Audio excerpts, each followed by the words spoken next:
Well, if the summer heat is affecting you, it is also impacting Idaho's wildlife.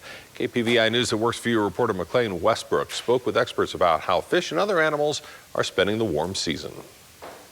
The one thing that might keep Idahoans from getting outside to enjoy the summer? The heat. But outdoor enthusiasts aren't the only ones affected by high summer temps.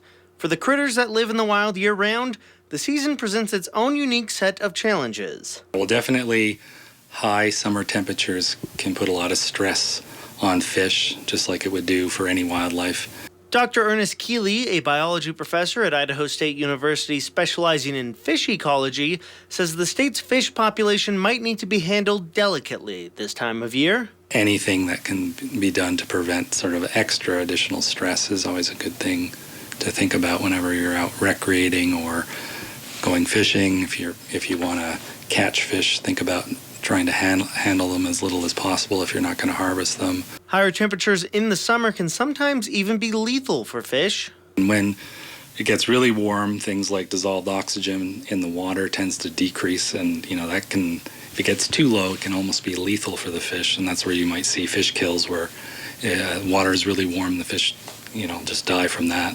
Idaho Fish and Game Southwest Regional Communications Manager Jennifer Jackson says that during hot weather, fish like to stay in deep water towards the middle of lakes and rivers. But in some shallow urban waters, that's not always possible, meaning competition for survival can be fierce. For example, in Pocatello, we don't stock in the middle of the summer at St. Victor or at Bannock Reservoir just because the water temps are so high. It's just going to put undue stress on those fish when we put them in there, and it can cause problems and even cause them to not survive being stocked. But it's not just our scale-covered underwater friends that are affected by summer heat.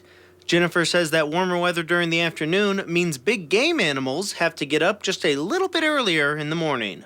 In the early morning, you'll see them moving more than, let's say, during the middle of the day. So that's something to think about as you're traveling, that they tend to be more active in the early morning, the early evening when it's a little cooler, and you need to be maybe more careful when you're traveling on the roads or in your neighborhoods and kind of watch for that movement from wildlife. The big game animals are out to get ready for winter. It might seem like a long way off, but what animals do this summer could mean life or death once the snow starts falling.